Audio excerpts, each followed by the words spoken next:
Well, good evening, ladies and gentlemen, and welcome to our regular meeting of the Irving City Council for January 16th, 2025. It's a pleasure to have each and every one of you with us.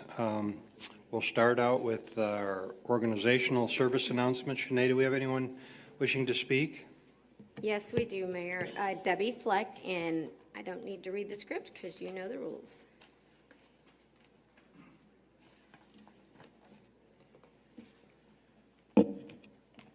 Hello, Mayor, City Council, City staff. My name is Debbie Fleck, and I am here on behalf of the Irving Department of Arts and Culture, where I serve as Vice Chair of the Irving Arts Board. I just have a quick update tonight about what's going on at the Smithsonian affiliate Irving Arts Center. In the Dupree Theater, it's opening weekend for Death Trap, Main Stage's latest production, which runs through February 1st. Described as 2/3 gripping thriller and 1/3 clever comedy of deceit and betrayal, with performances set for this Friday and Saturday evening, as well as a Sunday matinee performance. And if you come Friday night, there's an opening reception, and you can enjoy some wine and treats and meet the cast. Friday night in Carpenter Hall, we have a performance of We Go on Tour, which is an immersive experience that explores the intersection of grief and hope through live music, storytelling, film, and engaging conversation. Saturday evening in Carpenter Hall, the Las Colinas Symphony Orchestra presents a concert that features acclaimed pianist Eldred Marshall. And on Sunday evening, the Irving Arts Center hosts the City of Irving's annual Martin Luther King Jr. Day observation at 6 p.m. This is a free event that features music, dance, poetry, and performances by the Dallas Black Dance Theater. At the Irving Archives and Museum, the Smithsonian Traveling Exhibition, Japanese War Brides Across a Wide Divide, continues through April 6th. It shares the experiences of the nearly 45,000 Japanese women who immigrated to the United States as wives of American military service members. If you have not seen this exhibit, I strongly recommend it. And that's it for now. Thank you for your support of Irving Arts and Culture. Thank you, Debbie. If you'd please stand, the invocation this evening is being given by Pastor Sanders Allen of the Good Shepherd Lutheran Church in Irving. Good evening. Let us pray. Holy God, who created this community and fills it with your presence, we thank you for being here this evening as we care for the business of this city. Bless all of those who are gathered to speak. Bless all those who are gathered to hear. May their hearts and ears be opened. Bless all of those in our city, from the very most comfortable to those who are struggling, who are sleeping on the streets this evening. May we continue to see you in everybody we pass. May we continue to know that you are here as we do the work of being a city together. All this we ask in your holy name. Amen. Thank you, Pastor. At this time, if you'd remain standing, Councilman Taylor will lead us in the pledges. If you'd please place your hand over your heart, remove your hats, and repeat after me. I pledge allegiance to the flag of the United States of America and to the republic for which it stands, one nation, under God, indivisible, with liberty and justice for all. Honor the Texas flag. I pledge allegiance to thee, Texas, one state, under God, one and indivisible. Thank you, Kyle.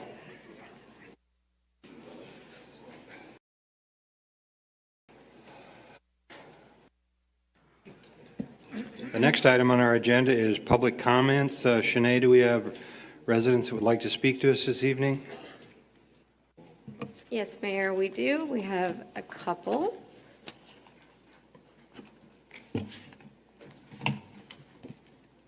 Public comments provides the opportunity to our citizens to address the council on items that are not listed on the regular agenda.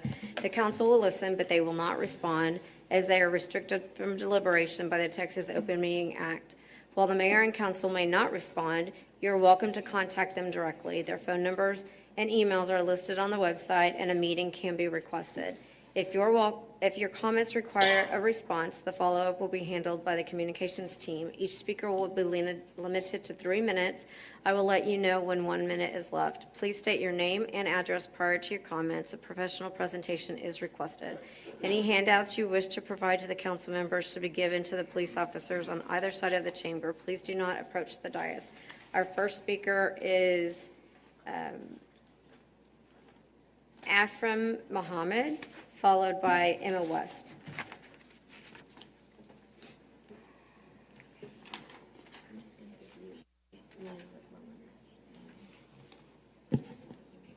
Good evening. My name is Afreen Mohammed, and my address is 10208 Waters Drive, Avenue of Champions.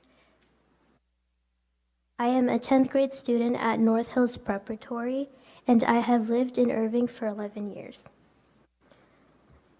I have greatly appreciated the city's efforts in establishing programs, public education, and workforce development initiatives for youth ages 13 to 19 to ensure equitable STEM success. However, there are critical gaps that I believe must be addressed, and I like to bring these up forward humbly. I want to highlight 3 key challenges I have faced as an aspiring cognitive scientist myself, navigating STEM opportunities in our city. As far as I know, Irving STEM-oriented programs are offered in Girl Power by CoreLogic, CTE from Irving ISD, and Mini Turn from Dallas College. The pathways for students to progress from their starting point to these opportunities, however, seems to be unclear. Essential introductory research skills in labs and development opportunities is limited, leaving students without a roadmap to bridge their current skill level to advance the programs available. This gap prevents students from fully benefiting from the existing resources, hindering the overall goal for these programs, which is to empower youth and to utilize opportunities effectively. Without immediate steps, students such as myself struggle to develop the extracurricular experiences needed in critical and all STEM professions. I have had firsthand experience with being unable to advance in my district science fair despite securing top 3 from my school. Additionally, the promotion of scientific research competitions and credible district-level fair judges would benefit high school students all over the city. Finally, high school students in Texas today are deeply engaged in scientific research. However, most colleges in Texas, including UTD, do not accept them for roles such as volunteering or shadowing undergrads in their lab. To gain meaningful research experience, students must turn to high-cost programs, raising equity concerns. Research opportunities should be accessible to all students as a community service, not a privilege to only those who can afford it. While I understand the challenges research institutions face in directly admitting minors to labs, smaller service-based opportunities would benefit us greatly. I believe there should be more structured career pathways for STEM students to achieve their goals, and strengthening would increase engagement in our job training programs. I would like to end by encouraging Representative Bowers Retta Andrews, recognized for authoring House Bill 3435, to consider my comment. Thank you. Thank you. Ms. Mohammed? Yes. Thank you so much for coming down. We definitely appreciate your thoughts, and we appreciate your engagement in our community. What I'd like to do is, here at the city, we do have a number of programs that might be of interest to you and your fellow students. April, could you please stand up? In the back, we have April Reiling. She's our communications director. If you have a few minutes, she can get with you and help coordinate with you on some of those programs that we have, and that might be of help to you as well. And we'll be happy to share some of your thoughts. I have regular meetings with school district representatives, and we'd be happy to share those thoughts as well. Thank you for coming down. Emma West, followed by Jimmy Ballou.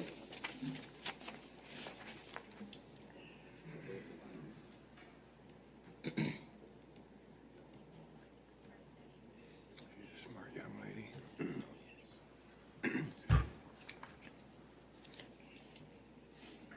Emma West, 3639 West Northgate, apartment 152, Irving, Texas. Mayor Stouffer, city council members, and friends. This is about the street lights. I noticed that they did put in some new poles and new lights, but here is what they did. There were some poles and lights put up, but from Northgate, you will walk approximately the length of a football field before you get to a light. The light at the end of the street is out in the medium, so it does no good for William D. Hayes and people that are walking.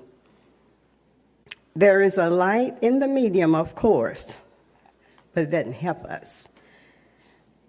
The difference, same street, William D. Hayes, coming from Walnut Hill, going south, there are 4 lights within that same amount of space, and there are 11 poles. 2 of them don't have lights, the other 9 do.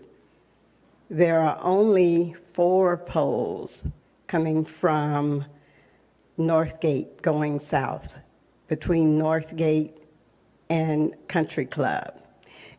I don't want to think that this was done on purpose, but it would be hard to see if you just got in the middle of the street and looked. You see one end lit up like a Christmas tree, and the other one dark as night. So the situation has not been corrected, and I want to bring it to your attention because this is the first of the year, and maybe someone will have compassion on the people that live closer to Northgate on William D. Hayes. Those people walk too, and they have to pay taxes. 1 minute left. They may not be in a house, but they eat, sleep, and do other things recreational that tax dollars go to. So hopefully someone will be kind enough to put in a request and look at the situation and not leave that in neglected. Thank you. Jimmy Blue.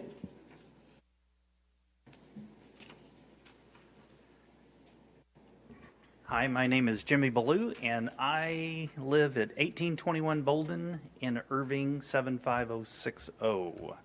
I am here. I obviously filled out the wrong form whenever I went to the counter, but as a organization representative, I am president of the Friends of the Irving Museums organization, and we are going to be having our general meeting that everyone is invited to on January the 23rd from 6 p.m. to 8 p.m. And Debbie mentioned the Japanese War Brides exhibits that's at the Irving Arts Archives and Museum, and it will be open that night for those that are attending. We also have a short business meeting that Jen Landry will be giving our kind of update on all of the museums. So that will be a very informative meeting. And then we will have an entertaining presentation, if you will, by Rick Fairless, former owner of Big State, and he will be doing his Big State tales and other Irving stories. So come join us, lots of fun. We will have some snacks, then a general meeting, and then a presentation by Rick Fairless. Should be a very entertaining evening. Come out and join us.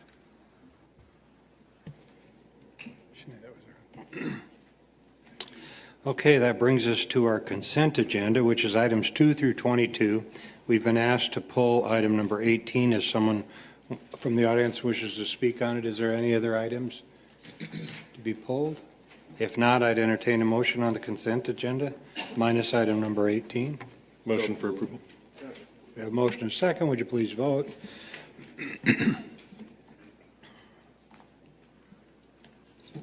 And it passes unanimously. Shanae, we have someone who wishes to speak on item number 18.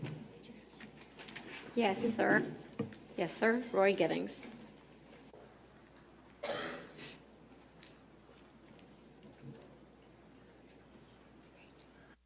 Good evening, Councilman. Roy Getting, 2208 Rita Court. Going through the work agenda for today. Came across 18, started wondering, okay, what are we doing here? Had no idea what a Habeas prisoner insert was, so I had to look that up. And I started questioning. We've got municipal judges here, why aren't they issuing bail here, and why we ship them downtown to Dallas? I could not find what your limit was where you decided to trade a vehicle in. When I worked with my dad on our company in South Dakota, we thought a truck was getting broken in at 100,000. I drove pickup with 250,000 on it. It all depends on how good your mechanics are. If you need one, we got a good one right here. I know you got the money, but you had the opportunity in September to reduce our tax rate and you kept it the same, which meant we pay more taxes. Now, I do know that in municipal court, we were replaced without giving the existing judges an opportunity to reinvest, get reassigned there. Now, I happen to know that you got two of them, one that's serving, one that's going to be served, that don't even live in Irving. That's a violation of our charter. Mr. Hillman, don't you think you should take action on that? It's a violation of the charter. Why do we have a charter if we don't enforce it?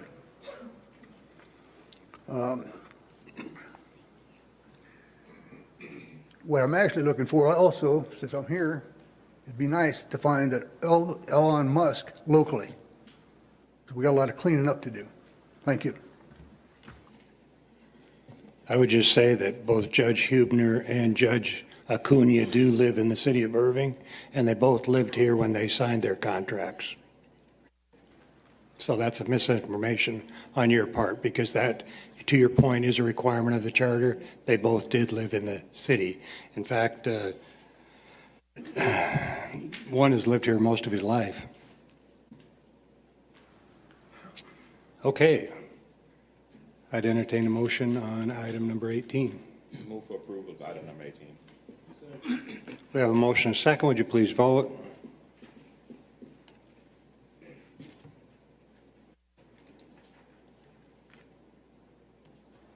And it passes unanimously.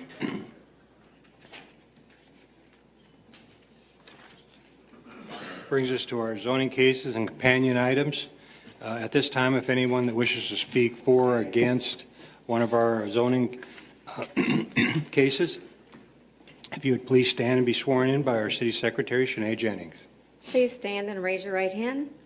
Do you solemnly swear or affirm that all statements which you will make tonight to the City Council of the City of Irving will be the truth and nothing but the truth? Thank you. You may be seated. All right, that brings us to our first zoning case, which is ordinance 2024-330ZC, considering a zoning change from R6 single-family residential 6 to SP2 6 generalized site plan single-family residential 6 to allow an accessory building with the variances to the maximum height, minimum side and rear yard setback at 1214 South Britton Road. Sinead, do we have anyone signed to speak on this item? No, sir. Is the applicant with us this evening?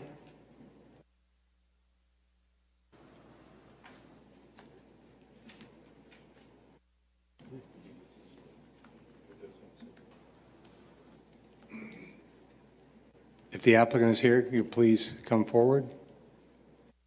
Are there any questions of the applicant? I think he's second.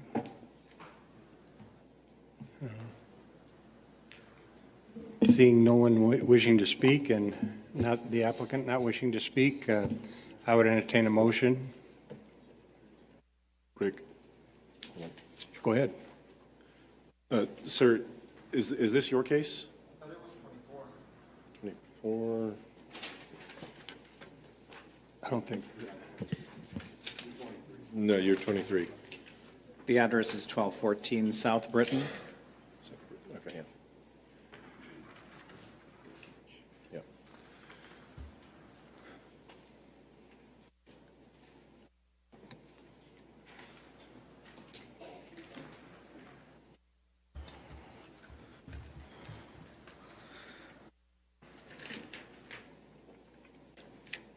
Good afternoon, Council Mayor. I was here to repropose. Please state your name and Oh, address my for the apologies. record. Samuel Castillo Jr., 1214 South Stadium Road. And I'm here to repropose the construction of my storage on the backyard. So on December 26th, maybe I misheard or misunderstood, but I thought this was a joint effort between me and zoning to try to come to an agreement to speak and try to come for a proposal. I came on December 26th and spoke with zoning to try to see where we can come and seeing if we can get this approved. Unfortunately, I spoke with Gina and she was not aware of anything at all. She spoke to her director and they were not aware of anything. They were like, we don't really know what to do. Mayor can, approve or decline whatever you have to offer. He could approve 5 feet. He could approve whatever he wants. So I just took the liberty to just come up myself with a planning to try to, offer to y'all, seeing if this was something suitable for y'all. So in my drawing, I do apologize, I'm not no architect, but the current structure of the feet is 21 feet. And I'm offering to try to cut 5 feet from the current building. So the rise of the peak would be 4 feet, and it would be a span of 15 feet. So it would reduce the height of the total building by 5 feet. And that's what I have to propose to you. I don't know if y'all have something to counteroffer or, And then if y'all want to, I do also have proof, because I did sign in the sheet for zoning when I came and spoke with them. I can provide this if y'all need it. Jocelyn.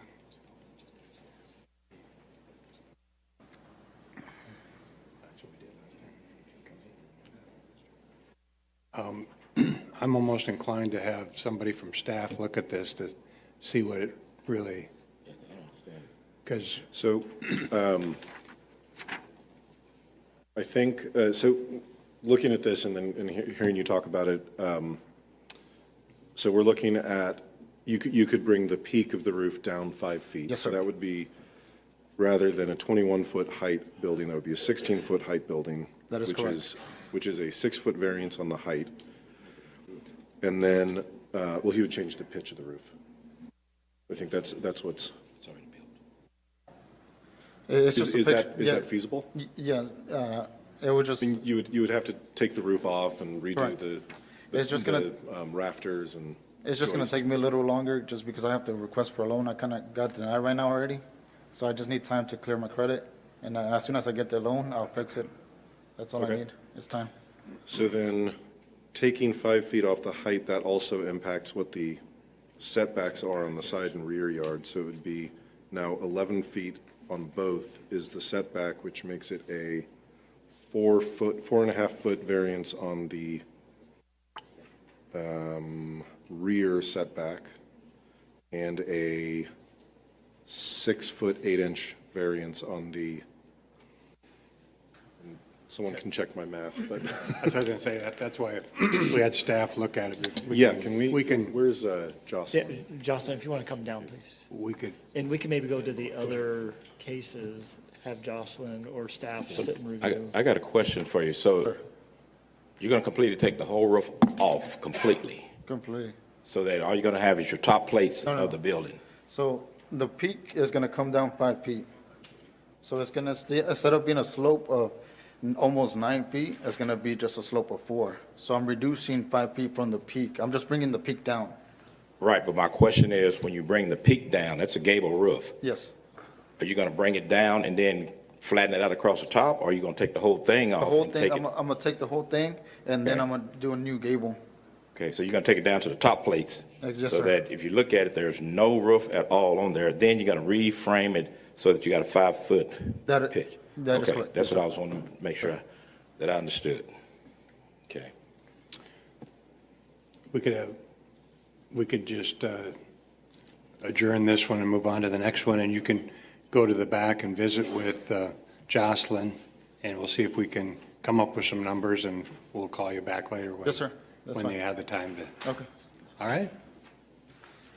Okay, we'll move on then to 2024412 CP, considering a comprehensive plan amendment changing the future land use category from regional commercial to commercial village at 4105 Esters Road.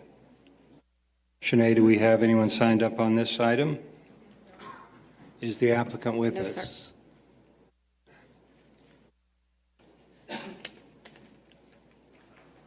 Mayor, do you want to share some stuff with us?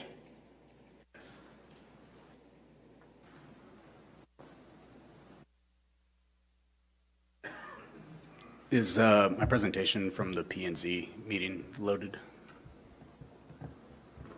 No. We don't have a presentation from P&Z. Y'all are supposed to send them in. We got to resend them in? Gotcha. Well, this should be fun.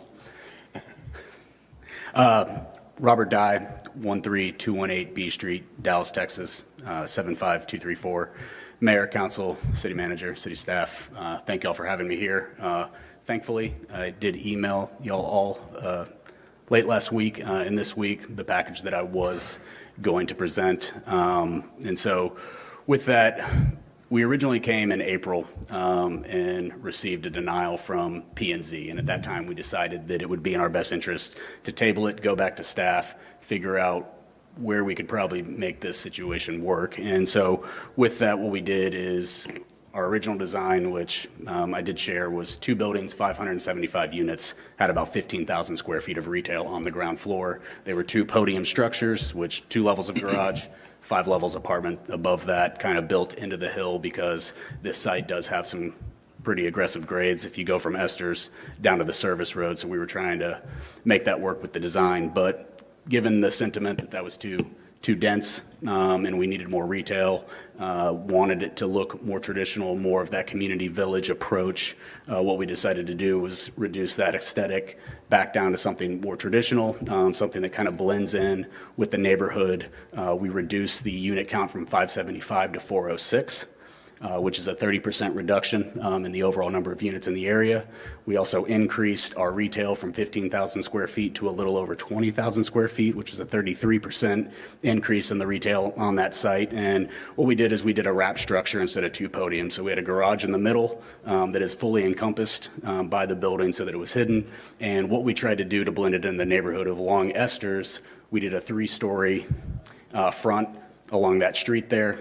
Kind of made it ground level, opened up some open space so that it fit in the neighborhood a little bit better, and then we brought it back down to the service road to where on the frontage it looked like it was 5 stories. So kind of similar to that look and feel of the original podium with that same height, but as you go into the neighborhood, as you go up the hill of Walnut Hill towards Esters, it kind of blends back down so that it's not so overpowering to that neighborhood. And so, with that, we thought that was a good compromise.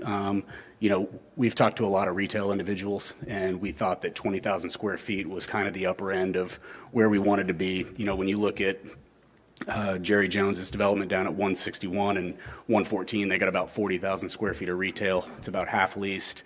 You go half a block up where the Tesla charging stations are right before you get to Beltline. That's about 10,000 square feet, fully leased. This feels kind of like right in the middle, a good spot, a little bit further back off those 2 main freeways, which we feel is a better corner. And, we've owned this land for about 12, 13 years. We originally came through with an office site plan, and for years tried to get that going. As we all know, office is kind of faded by the wayside, given the site location, where it's at, some of the things, we just think that might not be the best use. And so we're trying to figure out what do we believe the highest and best use for this site would be, and that's why we propose this development. We think with Wells Fargo, Caterpillar, a lot of the major companies that you have moving in here, this would be a great opportunity for relocations and people to live, especially given the proximity just around the corner from, downtown Las Colinas. And then with Terminal F coming in, that's going to be another 12 to 15,000 jobs. That's set to open in 2027, right around the time this project would be coming online, and a great place for people to relocate as well. And so, that's kind of how we kind of put this together, took the considerations from P&Z, from staff, and still tried to make something, work that was, similar, for the site. And really have it blend into the neighborhood, so that it wasn't too overpowering. It's walkable. We have a pad site for a restaurant with an outdoor patio. We have some neighborhood services type retail, which we think would go well for the neighborhood around there, and think it would be a true benefit. And so with that, I'm here to answer any questions. Thank you, sir. Questions? Brad? I really wish we had that presentation because, as I've told you, I was more impressed with the first origination of it. I think you're absolutely right. This is very close to the airport too, and so I think you would see pilots and a variety of people who wanted to have a nice apartment there.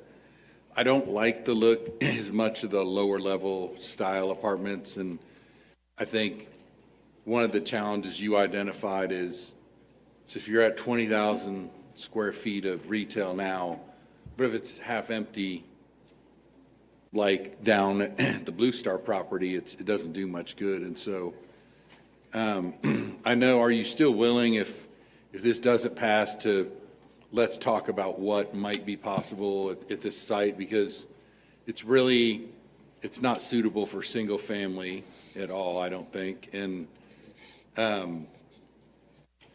office has been a challenge, but maybe that's still a possibility. But are y'all willing to talk with us? Yeah, it's working. Yep. So that's the images you were talking about. Yes.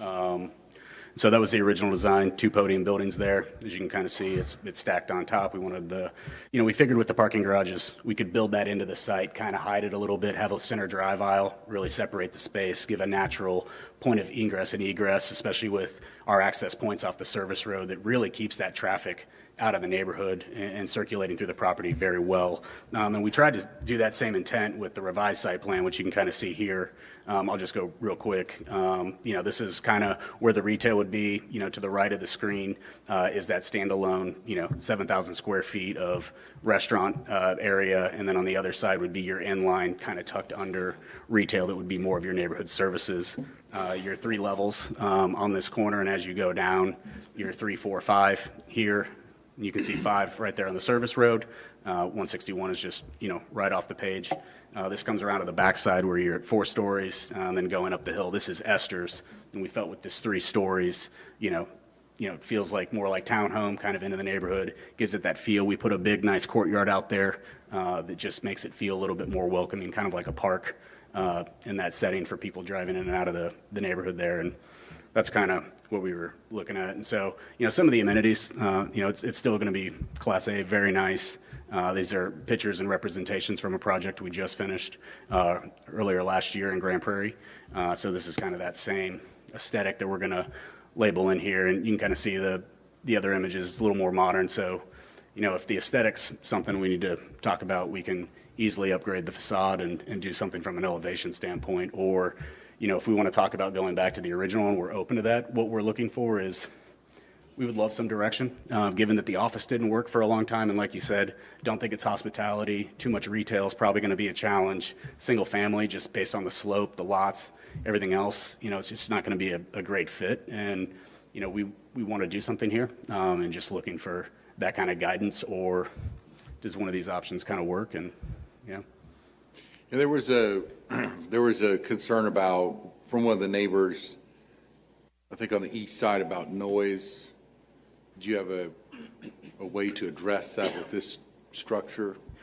So the only noise would probably come during construction, which we would do during normal construction hours that the city would allow. But other than that, if anything, a structure of this size, this scale, is probably actually going to block some noise from the freeway and other stuff, and might actually mute some of that sound. It acts as kind of a sound barrier right there, especially with the large scale garage in the middle that you can kind of see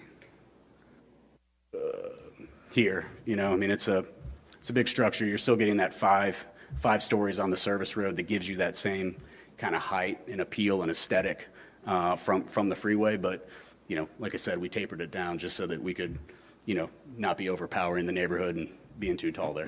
Is there a differentiation, if you can answer or you want to answer, on rents between the 2 structures?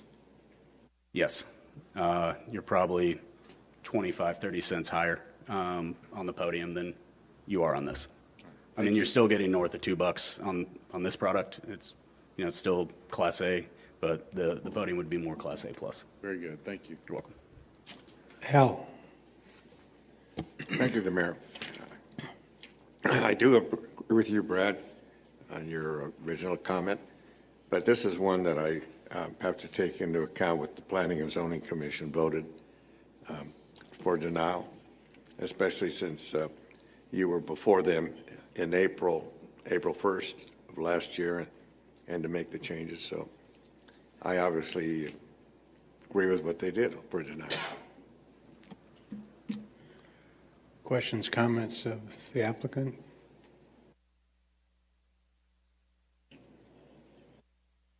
If I could make one comment about Sure. P&Z, and I kind of heard it in the study session earlier today as well, that a lot of the, you know, their reluctance to move forward with this resided solely in the retail. You know, it didn't seem like they had too much issue with the structure and what we were kind of do, but they wanted more retail. They wanted more of that balance. And taking a look into this, kind of the points that we brought up earlier about Blue Star, what's just down the street in terms of the balance.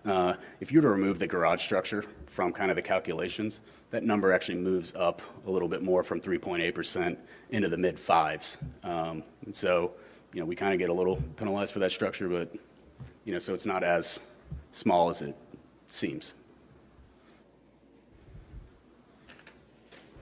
Any other comments, questions? Brad, any other thoughts on Abdul? You say this is a mixed-use building, right? Correct. So when you say there is going to be retail on the ground floor, how much retail space we are talking about? 20,340, I believe. It's, I mean, if you look at the images, it's right here in this drive, tucked under that. It goes from basically Walnut Hill and Esther's down until our access drive into the site. And so you got 7,000 square feet. It's a standalone building that would be a restaurant with a patio. And then in line underneath the building is about 12 to 13,000 square feet. So this location has the entrance from Esther's as well as from 161? It has an entrance from 161 Service Road. It has an entrance from Walnut Hill, and it also has an entrance from Esther's. So you have adequate circulation. And what is the total square footage of this structure? Including the garage, it's about 533,000 square feet. 533. If you include all the floors, And correct? how many units, residential units? The average size unit's going to be 875 square feet, and we're doing about 65% one bedroom, 35% two bedroom. And we have, I believe, 8 3-bedrooms in there as well. And this is based on multiple units in that location, right? Correct. It's not one structure. It's one structure, but there's multiple levels, and everyone accesses their own section of the building through the garage.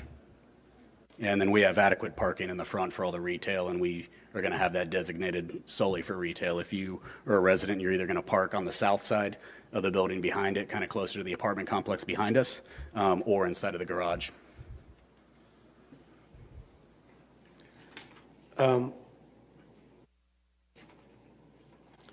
This is a good project, in my view.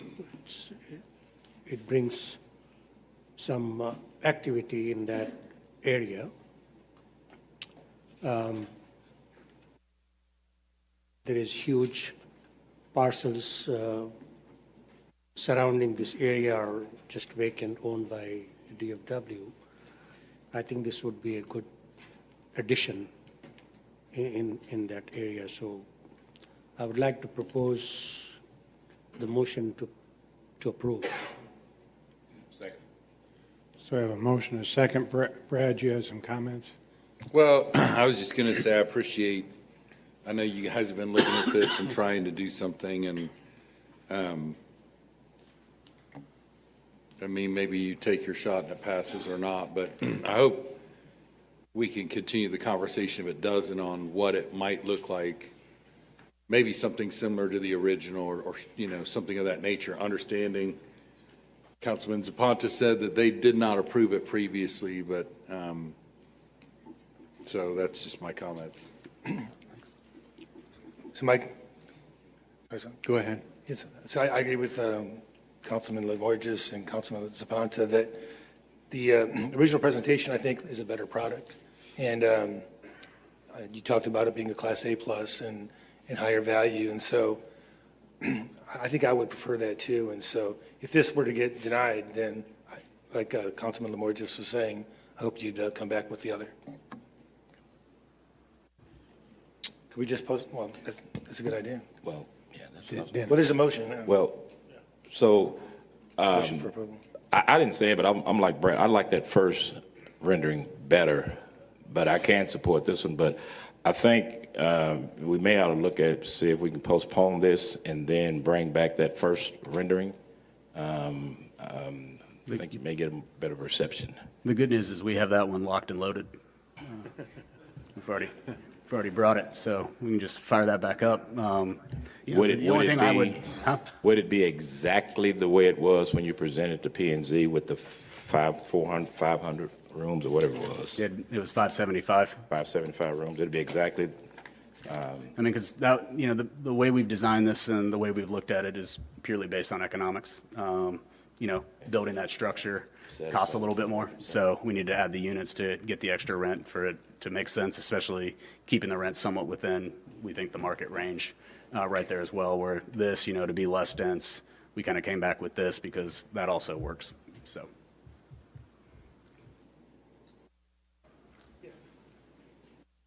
Go ahead. Okay. Well, but we've got a motion on the floor in a second, so we need to do something with it. I can withdraw my second if Abdul, if you want to withdraw your motion and let us make a motion to postpone it and then bring back that first rendering and The only question I'm going to have is, do we have to go back through P&Z again with the postponement and resubmittal, or how does that technically work? Yeah, I'm getting a head nod from Jocelyn in the back that yes, that would be the case. Okay. I'm fine with the postponement. Why do we But I guess since Jocelyn, could you please come down and walk us through what that process would be?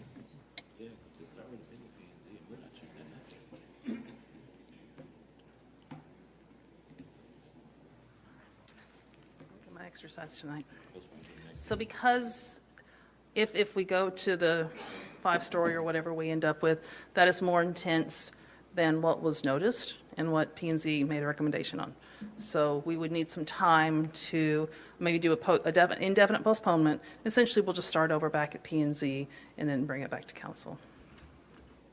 Or the applicant could actually withdraw, but the postponement would work as well. Mayor.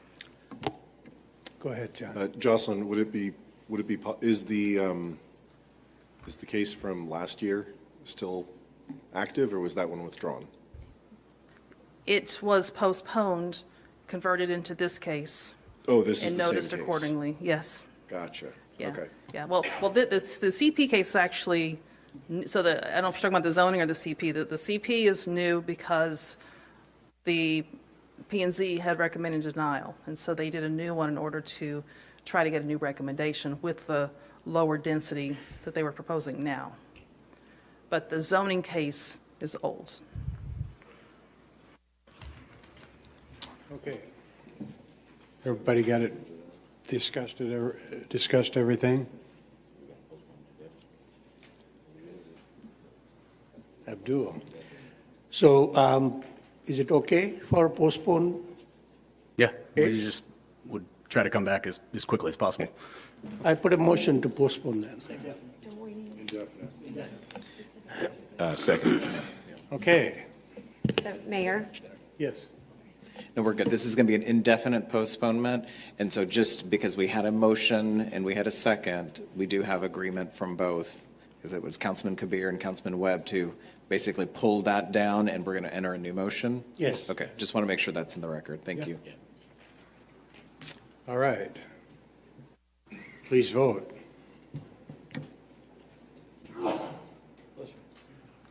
And it passes unanimously. Thank you. Yeah, Mayor, Council, thank you. We'll see y'all soon.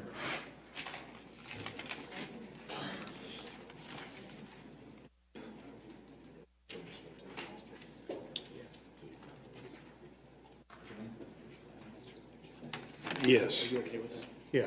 This is So let's go back to 23. we're going to go back to item number 23. And they're going to be, the gentleman's going to be working with our staff, so we're going to ask for a postponement. Al, is that what? Yes. The February 6th. Mayor, I recommend a postponement to February 6th for, am I looking at the right one? Zoning 2020, no, excuse me. Yeah, 2024-3030 ZC. We have a motion and a second for a postponement. Would you please vote?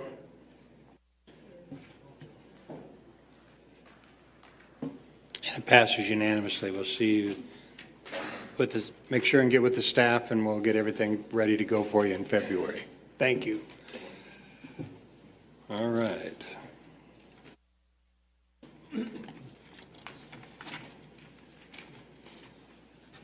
That takes us to item number 25, which is 2023. And Mayor, this is the companion. Is that to the companion, item. isn't it? Yeah, this is the companion, so if we can get another motion say, we to just postpone need it. Motion to Correct. postpone indefinitely. Yeah, that's on, for 2023-110ZC to have an indefinite postponement. We have a motion and a second. Would you please vote?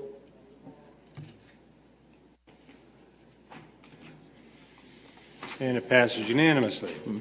Item number 26, considering a comprehensive plan amendment change from future land categories from regional commercial to manufacturing warehouse at 4401 North State Highway 161. Sinead, do we have individuals wishing to speak on this? Yes, we do. We have a number of individuals who signed up in favor but don't wish to speak. To read them into the record, that's Adam Keehee, Cecile Robles, Collins Prem, Jacob Coronado, Kim Daly, Jada Lewis, and if I'm missing your name, it's because it's sticking. Marcelico Alfro, Kyla Daly, Paul Cope, Latoya Allen, Ruby Velasquez, Phyllis Hagan, Ethan Kent, Ruben Garcia Jr., Cade Daly, Richard Ramirez, Jeff Patton, Okem Okola Ibub, Amber Okola Ibub, Chris Ayan. Those who wish to actually speak in favor of this item, I'm assuming this is What? maybe the, Sinead, we'll go ahead and have the applicant speak. I just wanted to get, oh, okay. Well, people signed up to speak, but I don't know the applicant. the applicant is here, I'm assuming, would like to speak and give a presentation, and then we'll have those speaking in favor and those against. We just wanted to get all those on the record that had signed up. Yes, thank you so much. Thank you, Council. Thank you, Mr. Mayor. My name is Scott Ellerman. I'm with Constellation Real Estate Partners located at 2021 McKinney Avenue, Suite 300 in Dallas, Texas. I'm honored to be standing here with the Calvary Church today. Before we start your time, can I ask you a question? Yes. You've got companion items. Do you want 10 minutes on each, or do you want 20 minutes total? I think between the three of us that are speaking, we might be a little over the 20 minutes. Y'all get 10 minutes total. Oh, total? Yeah, Then- per zoning item. Okay, so we'll take the full time. 20 minutes? Yes, Okay. thank you so much. At this time, on that note, I'd like to invite Pastor Ben Daly up here to speak on behalf of the Calvary Church.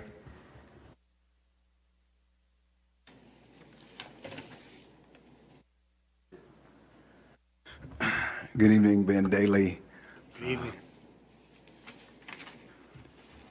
104 Skystone, Irving.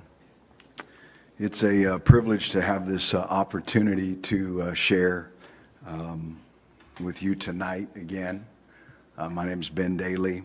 I serve as the lead pastor of Calvary Church, 4401 North Highway 161. And usually I am at this desk to kick things off by praying for our mayor and our city council. But tonight, for just a minute, I'm here for a different reason, one that I am passionate about. If you have lived in the city of Irving for any length of time, you have likely heard the name Calvary Church, which was formerly known as Calvary Temple.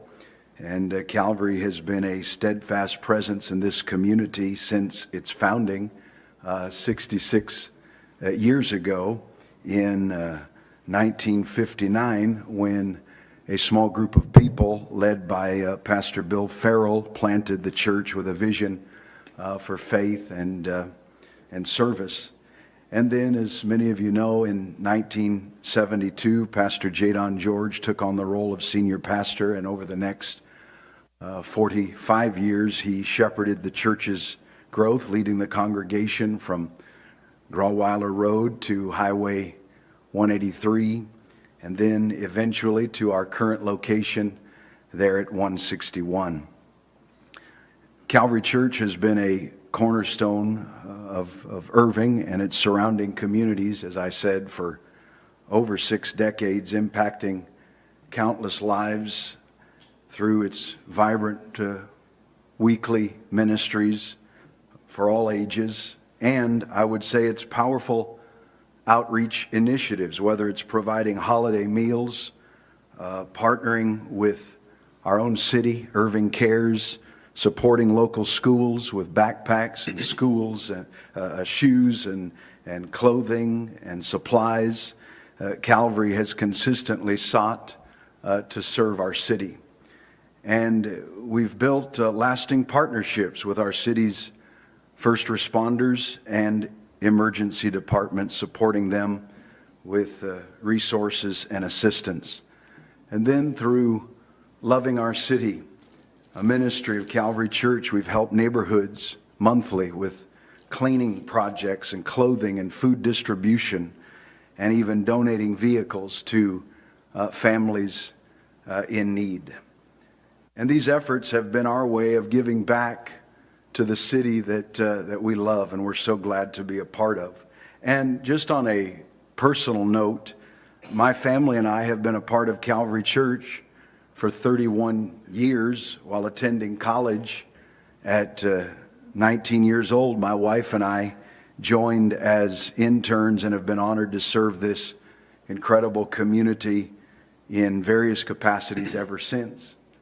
And then in 2018, we fully stepped into the role of lead pastors, guiding the church through seasons of significant change, including the challenges brought by the pandemic, economic shifts, and cultural transitions. And under our leadership, Calvary has expanded from a single location to multiple locations. Our congregation has grown increasingly diverse, reflecting the dynamic demographics of Irving itself. And then in November of 2023, I moved quickly. We knew it was time to turn the page and embrace more change, and that's when we began the journey of adopting a new name that's coming soon and searching for a fresh new facility that better aligns with our evolving mission and really positions the church in a stronger standing, really financial standing, to better serve its members and the community.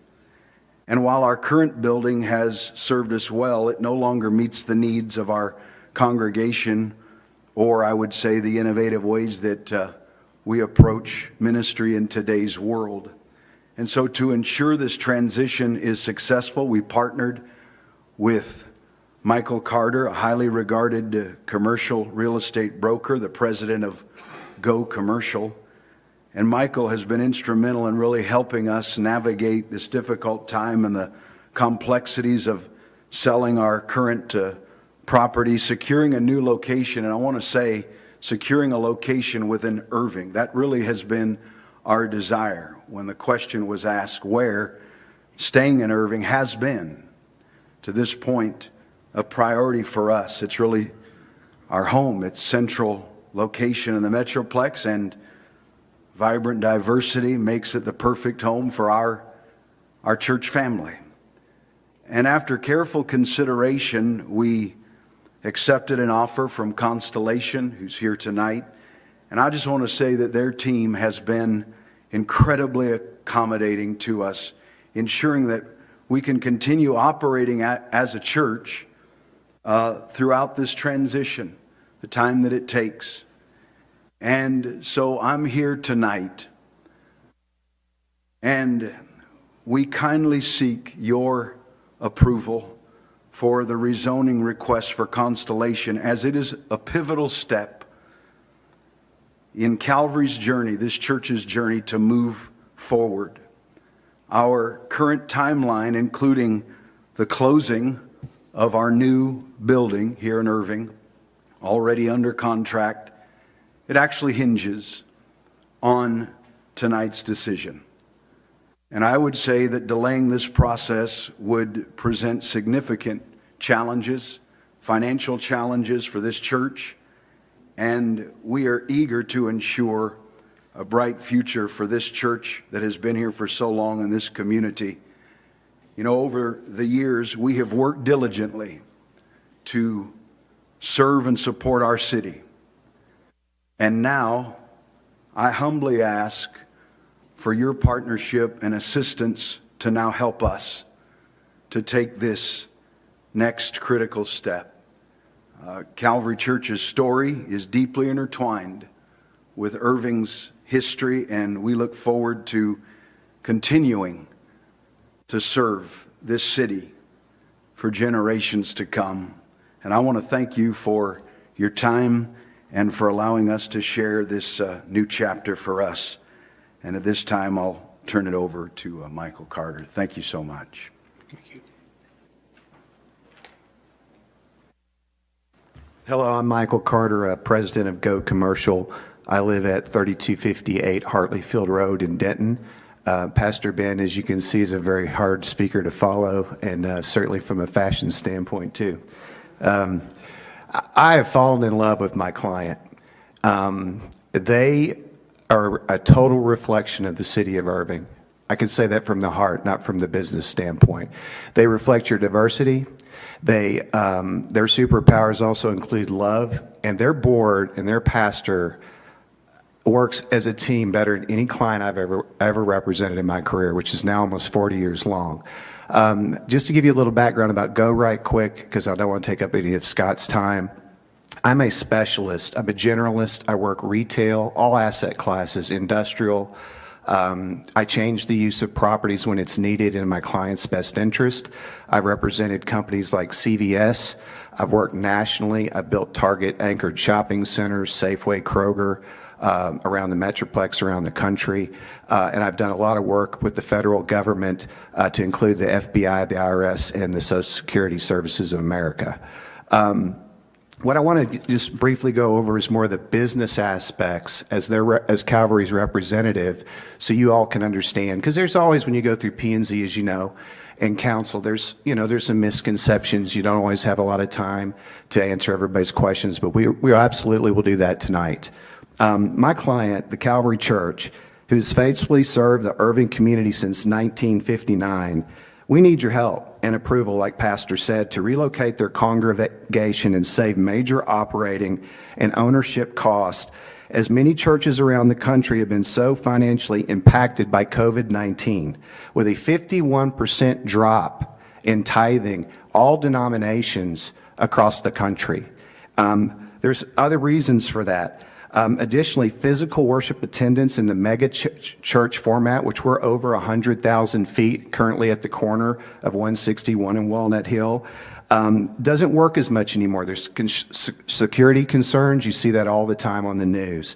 Ability to digitally worship, like streaming and online church academies, which the church absolutely has themselves. So Pastor explained that they've got to move. For context, I was engaged 2 years ago as a representative of Calvary Church to market the property for sale. We immediately discovered a few things about the process because we're very methodical. Calvary's main building, which is around 100,000 feet, has a below-grade, what we would call an old movie theater style below-grade slab. So any buyer, you'd say, why would you tear down a church? That's the first thing Scott Ellerman said. Michael, you're asking me to tear down a church. I said, yes, bear with me.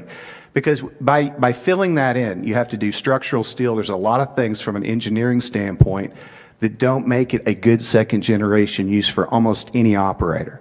So you're looking to raise the building almost in any other configuration to sell the property. So that we've got an office zoning today. It's outdated. And the reason it's outdated because we could only build a 2-story office building because we're further hindered our zoning by the FAA because we back up to the runway. So we've got a parapet wall. So that gives us, so we did all this evaluation and we found out, okay, what can we do with this property? I always look for the natural buyer. The natural buyer is the DFW airport based on our current paper zoning.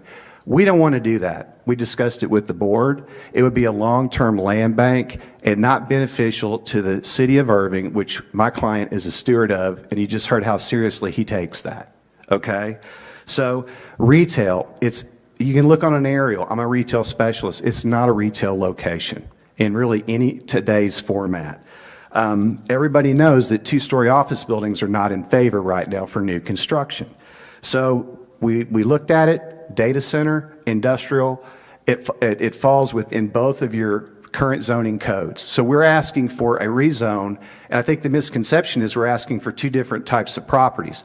That's not coming from Constellation. That's coming from myself, Go Commercial, and my client, because we've got this property under contract to Constellation to close in April, and we're helping out another office owner we'll get into later at 4600 Regent to close on their empty office building, absorbing 80,000 feet of bad space right now that they cannot lease. And we've got 2 temporary tenants we've got to take out. So we've got a timeline to close of April 1st of this year approximately. 7 minutes left, just giving you a time frame. So with that, I'll kind of give it over to Scott. Just wanted you to know that we also, in closing, marketed it to every quality of life user you could think of concurrently with industrial and data center. Every major REIT, every major industrial player offered on this property. We chose Scott because I knew he'd protect this church. I knew he could close. I knew he could build a 350,000-foot industrial center, which we're going to show that's very viable if we don't get the power from Encore to do the data center, which is certainly something that we don't control. So thank you very much for your time. My mother's family is 3rd generation Irving, so I'm very proud to be here on a personal level. And we really appreciate your process. I work with a lot of cities, and Irving has a lot to be proud of. Thank you. Thank you, Michael, for the nice words. And just to say what an honor it's been to work with the church during this process. As Michael mentioned, they are a very, very special group of people, as evidenced by their leadership. I really, as a man of faith myself, I had my concerns with tearing down a church. Pastor Ben Daly immediately alleviated those concerns by telling me, Scott, a church is not a building, it is a community, and that community is here in Irving. It certainly resonated with me, and I can tell you that my wife and I are certainly making a goal to attend church in person more often as opposed to the comforts of online attendance that was mentioned many times. I prepared a presentation for tonight that I will go through, and I'm sure everybody is familiar with the location of the Calvary Church at 4401 North State Highway 161, right along the eastern side of the DFW airport, just off of Highway 161. As Michael and Ben mentioned, their facility is no longer compatible to use for them, so I'd like to discuss my approach on how we approach this delicate situation with the church. I'll note that trust and creativity are the foundation of this transaction with the Calvary Church, and is the reason why we're standing here in front of you asking for this rezone. We have always prioritized our partnership with the church and the commitment to their relocation so that they can operate without any issues. In fact, following their transaction with the church, they will continue to operate within the facility until their new home is complete.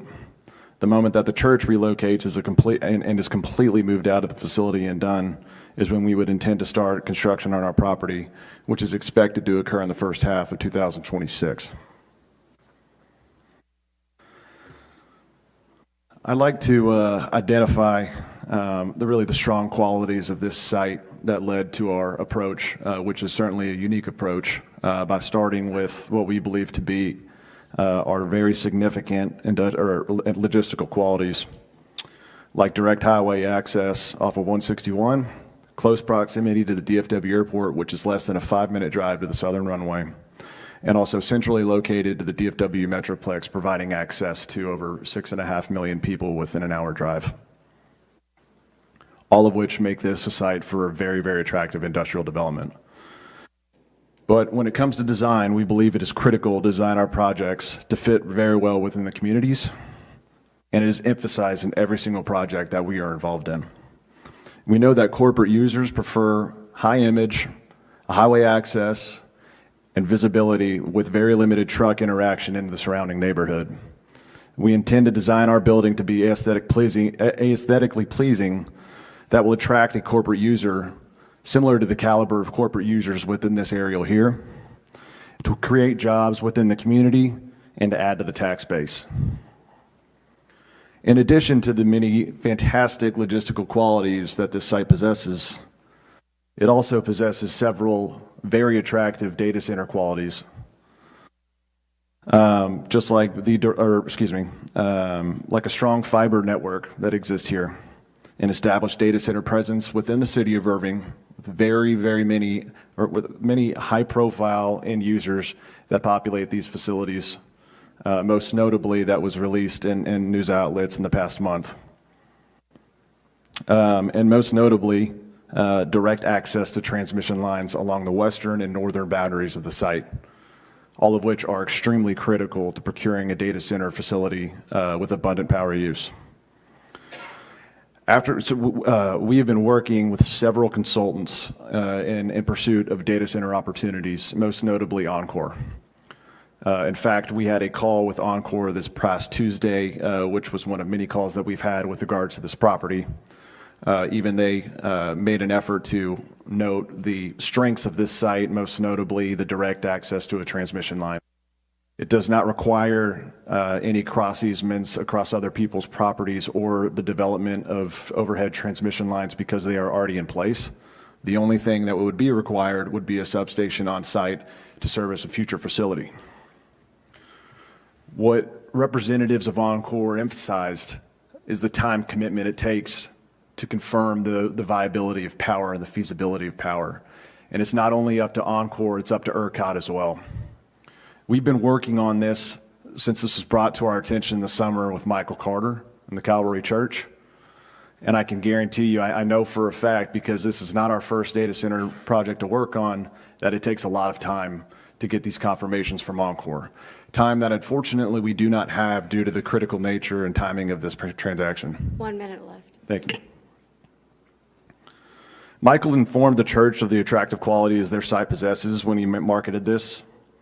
And really the reason that we were awarded this project was because less than 5 miles to the south, not in the city of Irving, we're working on a project where we are pursuing a data center development, but on the back end we have approval to develop a warehouse as well. We currently own the site, and we are working tirelessly to confirm the viability of a data center, with the back end being industrial. So that two-pronged thesis allowed us to approach the Irving DRC back in June together, where we discovered that the light industrial zoning that we seek allows us to pursue both a data center and warehouse development, and that kind of surety to confirm that, on the back end, if we are unable to develop a data center, that we know we can develop a warehouse, gives us the confidence to close in this transaction in the allotted time, April 1st of this year. 20 minutes. Okay. Questions? Brad? Yeah, I had a few. So if it was regional commercial, you said that's two-story office, really because of the regulations for airport. How tall comparatively is data center warehousing, though?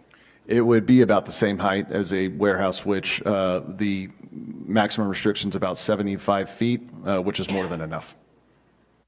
Okay, and then, and this may be for Ben or not, but just out of curiosity, and obviously it would be your purview, but what would happen to the Memorial Garden, I think for deceased infants, there is a garden there.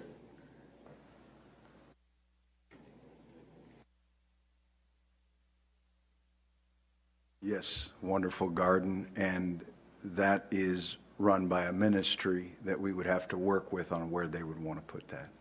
That is run by a ministry that, Mend Ministry out of church.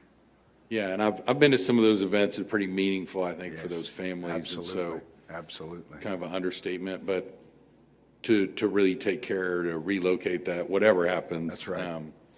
That's right. Thank you.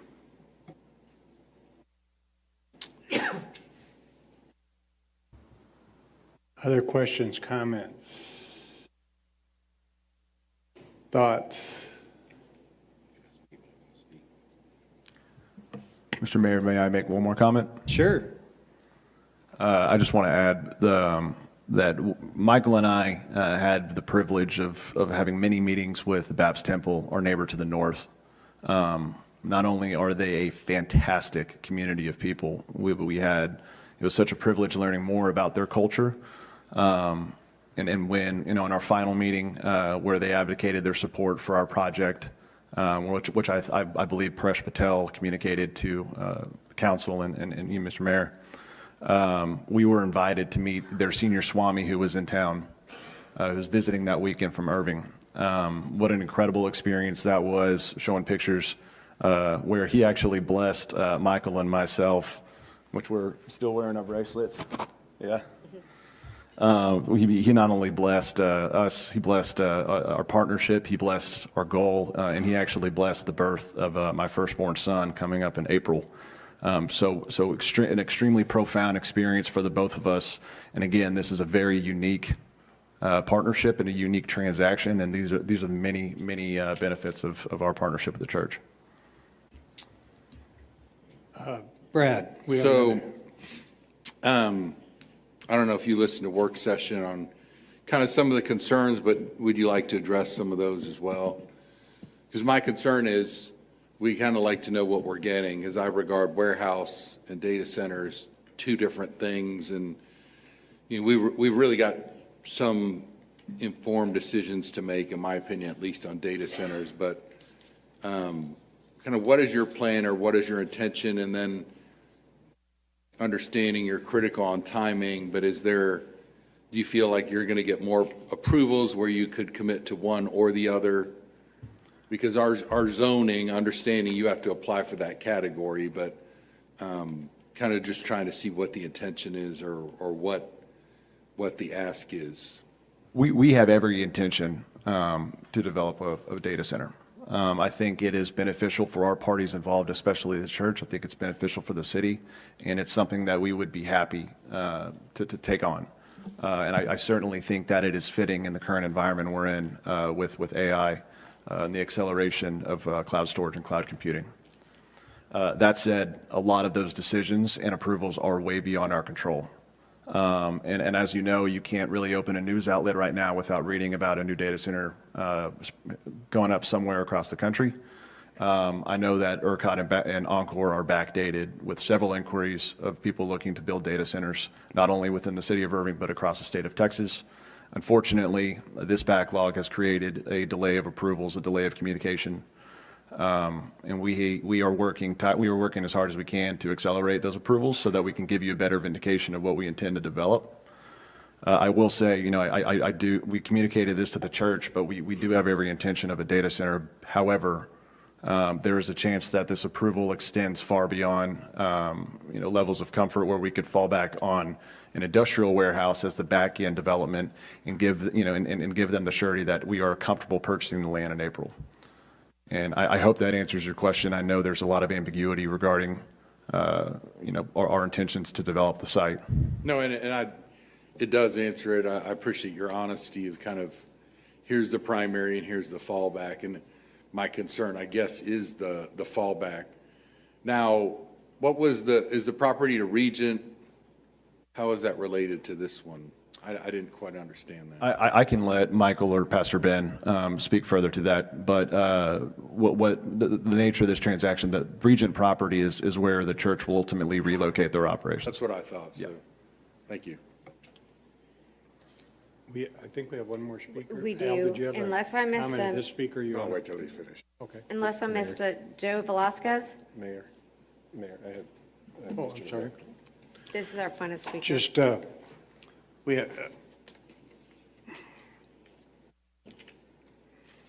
can call him back. Good evening, Mayor, Commissioners, staff. Joe Velasquez at 2522 Huntwick Drive in Grand Prairie, Texas, 75050. Thank you for the opportunity to be here tonight. Not only am I a member of Calvary Church, my wife and I have been members at Calvary since 2006.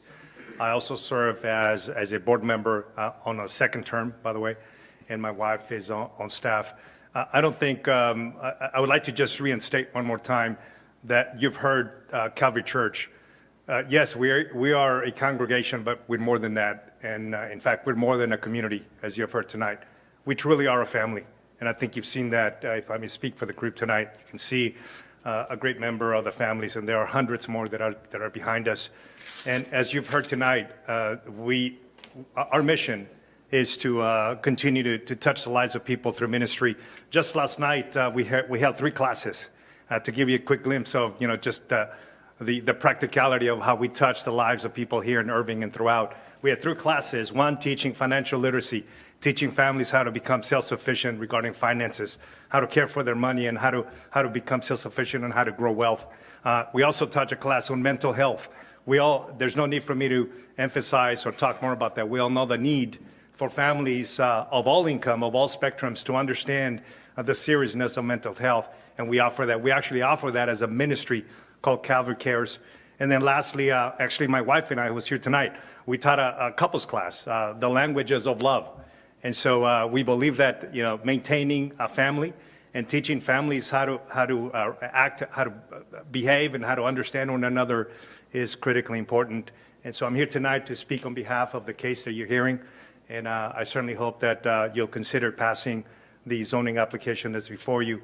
It will allow us to continue the ministry forward. As you've heard, we already have a contract in place for Regent. We're actually meeting with a company that's helping us to create that space. And so as Pastor Ben said tonight is critical for us. And we certainly believe and pray and have been praying 1 minute. That you will consider a vote in passing this zoning application. Thank you. John, you had a question, or Al had first, and then John. You probably heard our discussion this afternoon, and a couple of things that we're dealing with, and it's dealing directly with data centers. The first is that we're right on the cusp of finalizing our ordinance on data centers. And so there's a timing situation for those of us that'll be voting on that ordinance so that we have some clarity, because we're also going forward and trying to determine where data centers fit in our community, especially here in Irving. Most specifically, that the concern would be that data centers would not be actually operating within a neighborhood, family homes, single-family homes, whatever it might be, but there is an appropriate area where we are looking at where we will be able to, focus and support data centers coming in, because it is something that's coming and will be continuing to develop. As part of that, One of our concerns is, as you know, that the power needs are critical, and that in fact, one of the very direct concerns is with Encore having the ability to basically determine if they wanted to put a substation to be able to handle whatever there might be as far as power needs, that they basically have the decision where they can put it. And one of the big questions, and I guess I want to ask you this, do you have a commitment from Encore that the lines will be underground as opposed to above ground if there is a need for more power? I have a, can I put the presentation back up just so I can show a visual representation?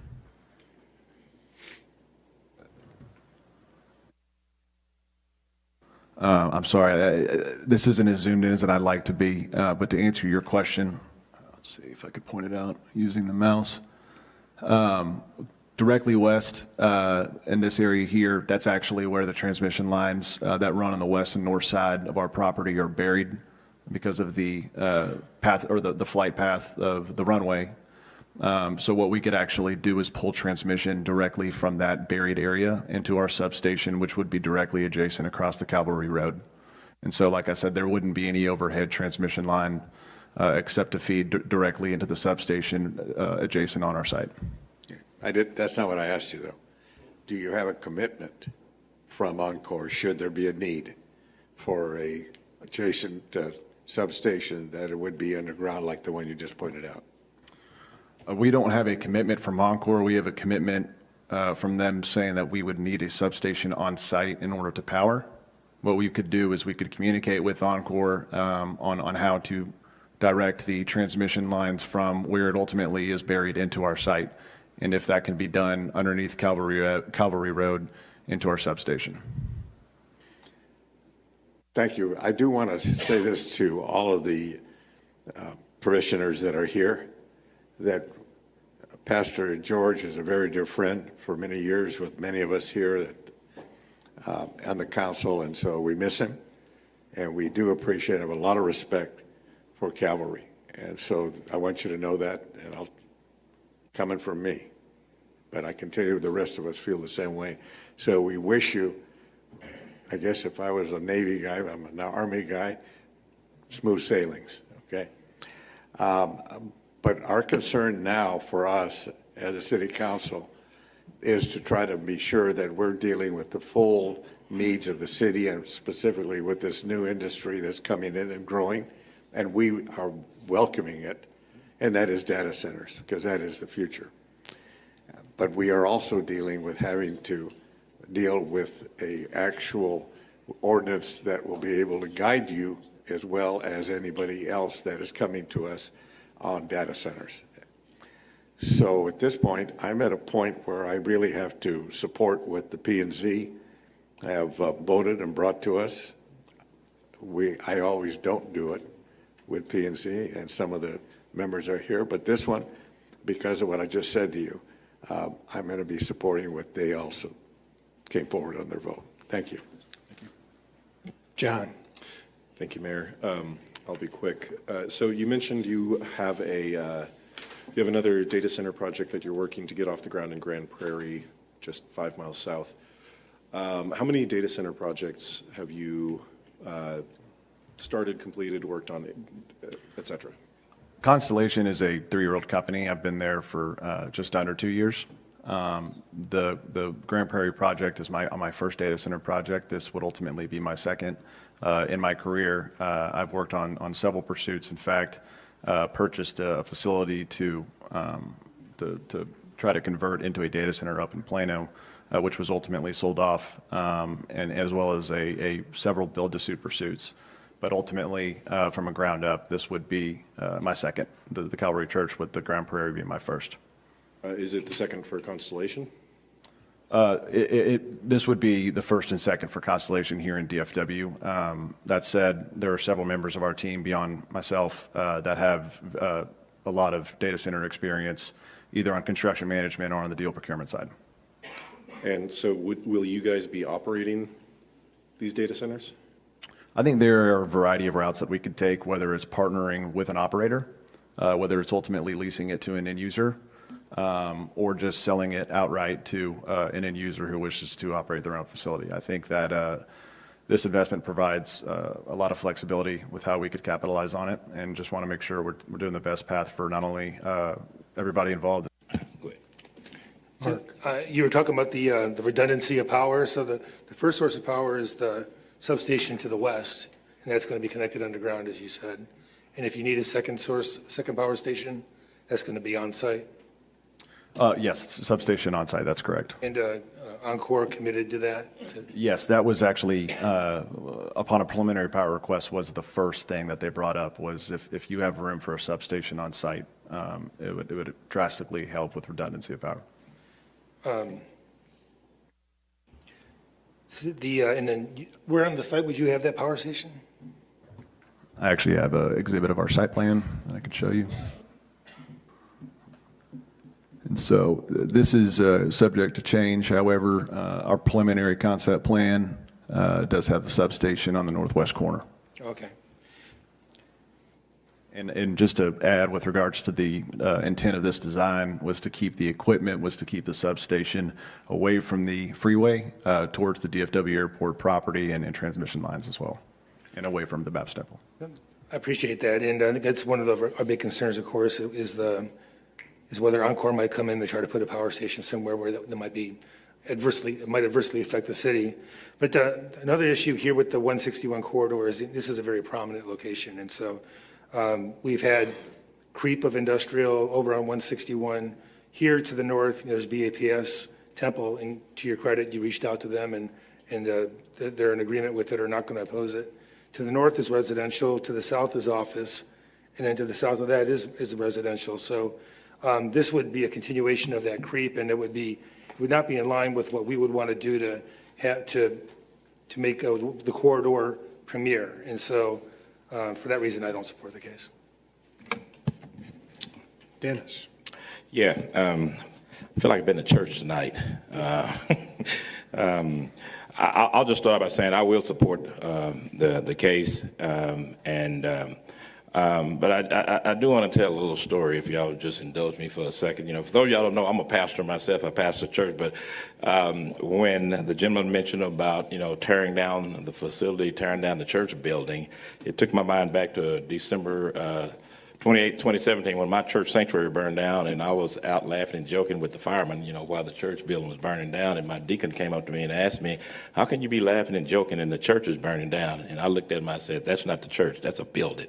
So I can kind of identify with, some of the concerns. But, at the end of the day, Calvary Church has been a staple in our city. I knew Don Jones, George personally, and so I commend you for what you're doing. I do concur that, churches are having to make some adjustments these days, and it's only using the wisdom that God gives us to make these adjustments. I think it'll be a okay project for the data center to be there. I mean, it's something that we're going to have them all over the place. We just approved one for the University of Dallas down there, and so, I'm not worried about that. So for that reason, I'll make a motion, especially in line with what P&Z did with their motion for approval. I would like to make a motion for approval for this case. We have a motion and a second. Any further discussion? Would you please vote? I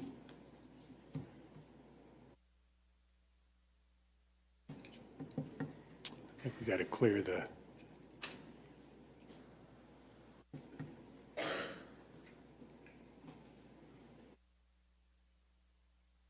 and it fails 5-4.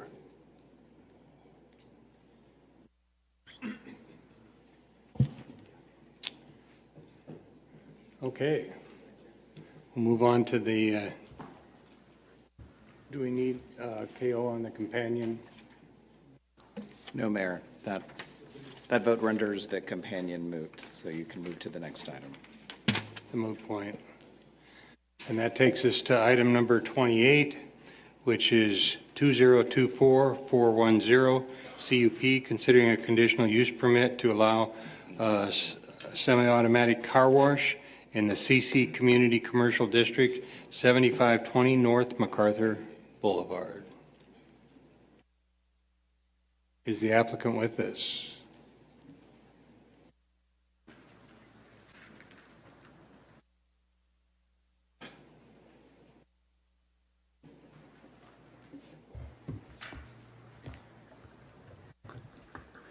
Good evening. Thank you. My name is Russell Nelson with Lone Star Builders. I wanted to start,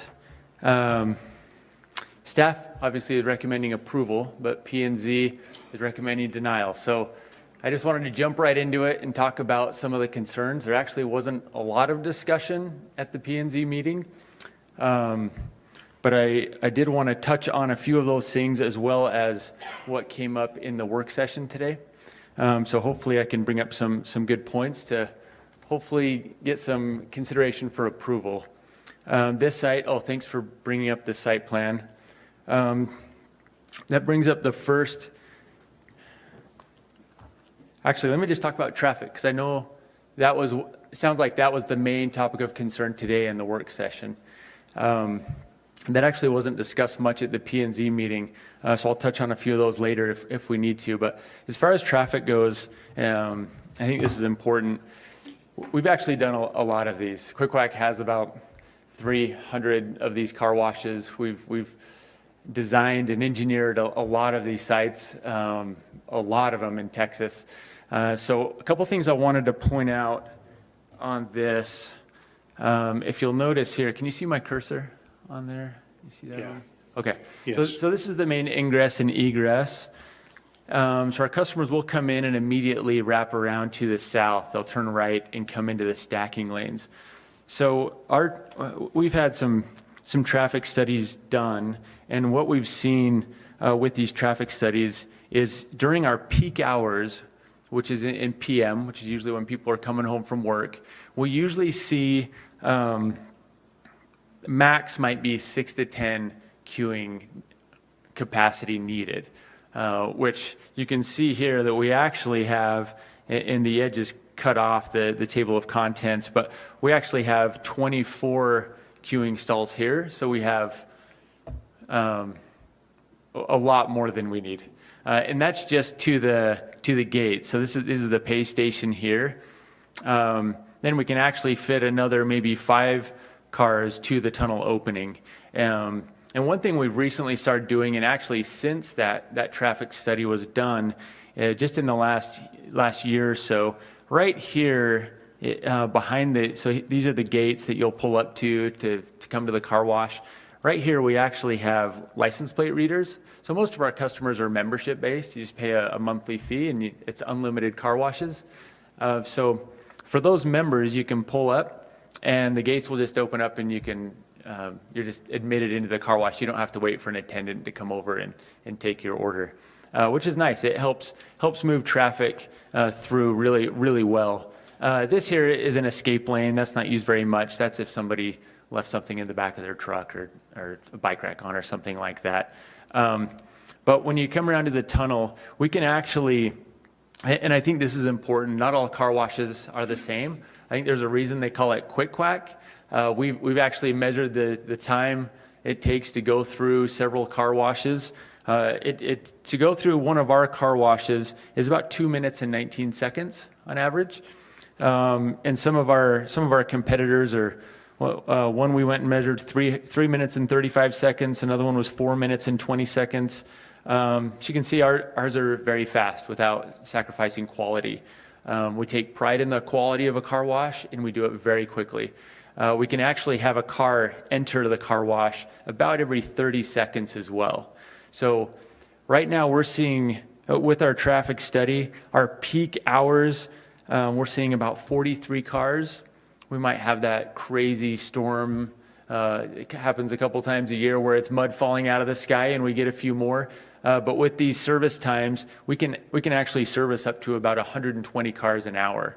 And then what we see here let me go back to the cursor. So you'll exit the tunnel here and come around, and then immediately our customers will have a choice. They can come use our vacuums, and I know that was brought up. What about the vacuums? Why are there, what to do with these vacuums? Well, we've actually sat and counted. We have statistics on who uses our vacuums, how many of our customers use them. And what we measured was 69% of our customers will leave without using our vacuums. So typically we like to have 12 vacuum stalls. That's kind of our minimum. At this location, we actually have 21. So we like to over-engineer the site whenever we have the space, and here we have the space. We like to ensure, especially with a street like MacArthur Boulevard, we don't ever want it to be an issue at all. So we over-engineer the stacking, we over-engineer the vacuums, we have quick service times, so we can really move traffic through well. We don't want to conflict with the cross-access easement. You can see there's an easement there, so it's actually a conflict with our neighbors as well, not only with the city, but there's an easement there. We can't block that. So Starbucks next door, we're obligated to keep that easement open. And so that's another reason we've added so much stacking. One of the other comments I wanted to, or concerns I wanted to address is, and I think this was probably the main concern with P&Z, was the compatibility with the neighborhood. And I think that comes down to two things. One is the use, and then one is the architectural elements of it. When it comes down to the use, we have storage units to the south and to the east. And then to the north, we have a drive-through Starbucks, and I don't know if there's another more compatible area for this. Usually when we hear that concern, it's because there's residences nearby or a school next door or something like that, where this, with heavy commercial all around it, this is one of the most appropriate areas that I've seen in my history doing this. When it comes to the actual look and feel of the property, we actually have, and I have, let's see, does this show up? I'm not sure how I operate this, but I don't know if you can see this. You just lay it on there, it'll pick it up. There we go. So that's the storage units. You can see it's beautiful. There's brick on there.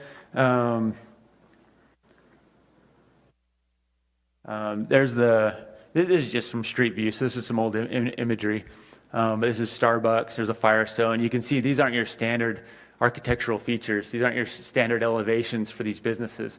You may have noticed we have another car wash coming in on Marketplace. That one will be our standard car wash.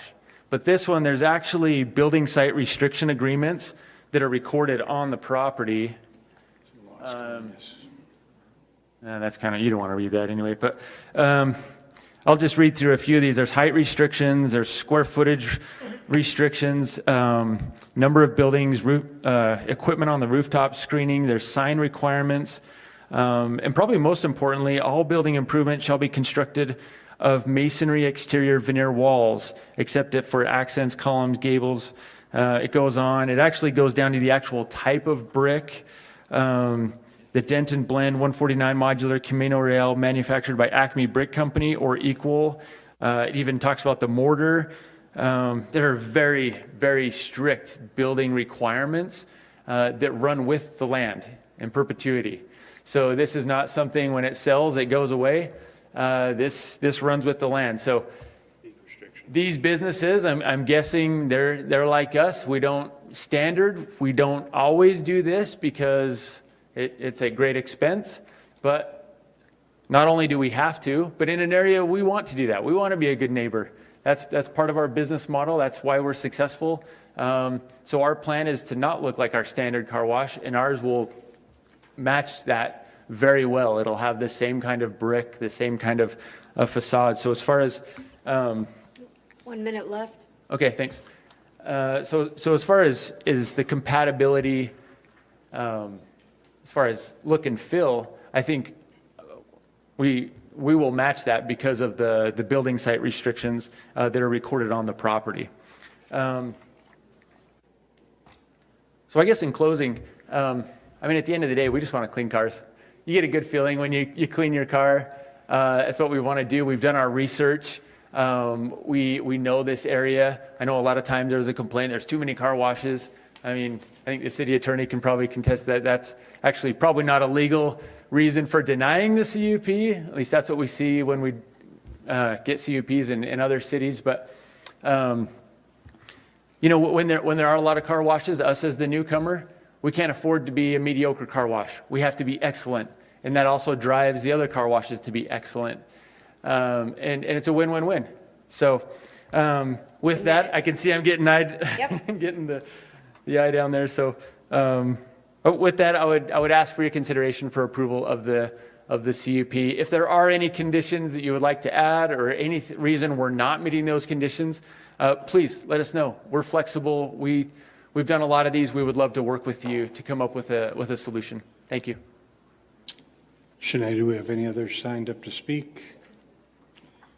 Council members, any questions of the applicant? Thank you.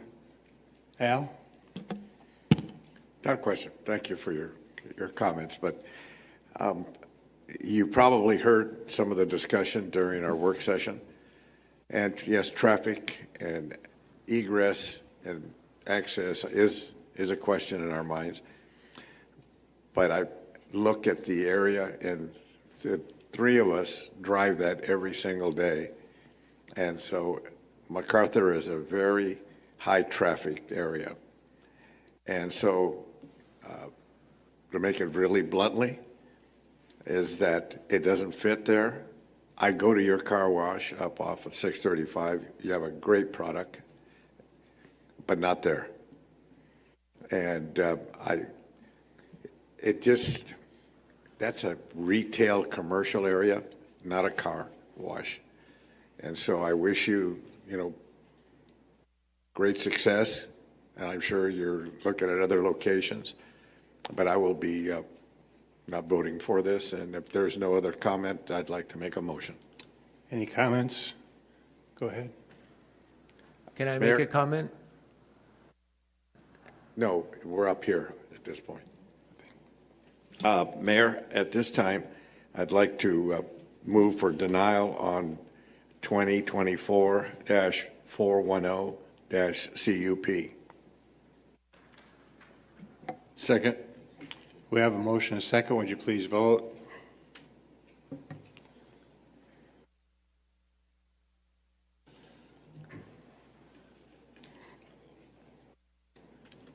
And it fails 7-2. That brings us to the next item, number 29, which is considering a zoning change from COU 2, Commercial Outdoor 2, to SP 2, Generalized Site Plan, Commercial Outdoor 2, with equipment sales and rental as a permanent use and variances to the front yard setbacks, parking setbacks, and screening requirements at 1500 North Loop 12. Good evening. Good evening, How Your are you, Honor. sir? Your Honor, ladies and gentlemen, my name is Rob Baldwin. I was at 3904 Elm Street, Suite B in Dallas, and I'm here representing Briggs Equipment.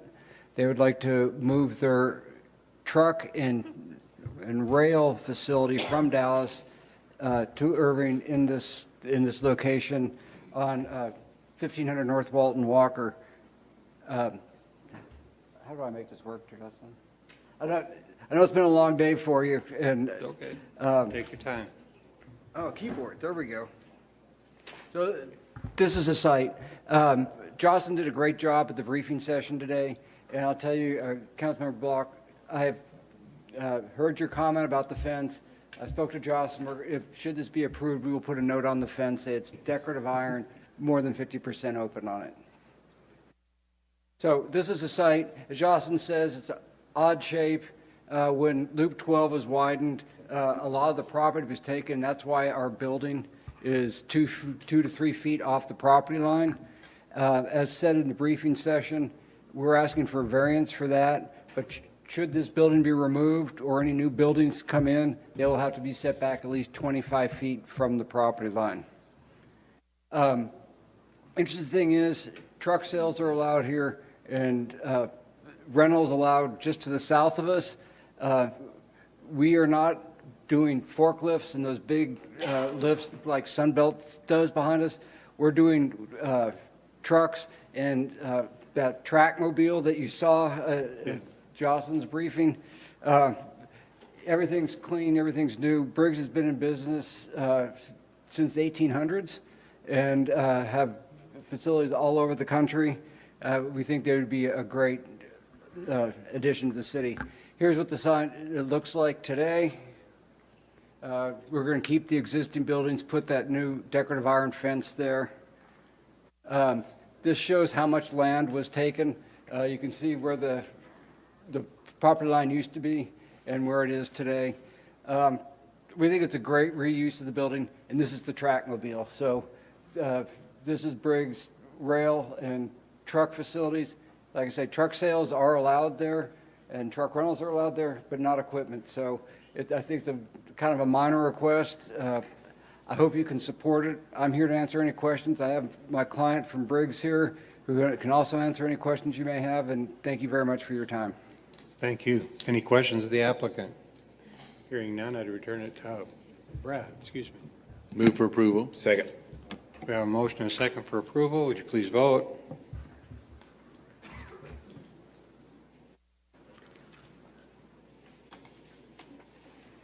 And it passes unanimously. Thank you. Thank you all very much. Hope you have a good evening.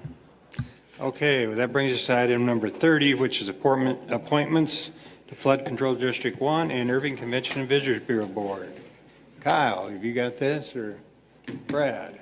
I move that the following appointments be made to the City of Irving Board, Commissions and Committees. Irving Flood Control District 1 to reappoint Jacob Zwagstra to a term expiring January 2027 and reappoint Robert Galecki, Maura Gast, Garrett Schneider to terms of office expiring January 2027.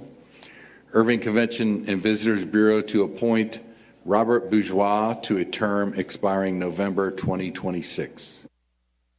Do you have a second? Second. Would you please vote?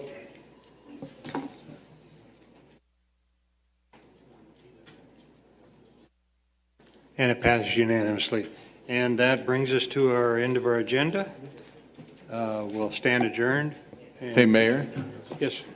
Just one comment. Thank you for doing such a great job with the state of the city today. I think we were all commenting, may have been the best one yet. And obviously, thank you to the chamber or whatever. But I really enjoyed it, and it was informative for everybody. So thank you. Well, thank you. Al.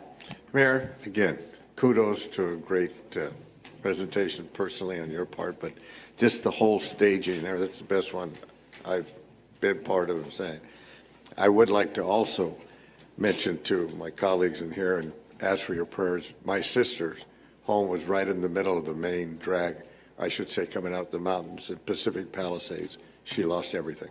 Oh, I'm sorry. And so it's a sad time for a family member, my only sister, by the way. So anyway, thank you, Mayor. Sorry to hear that. All right, we'll meet back in the council chambers.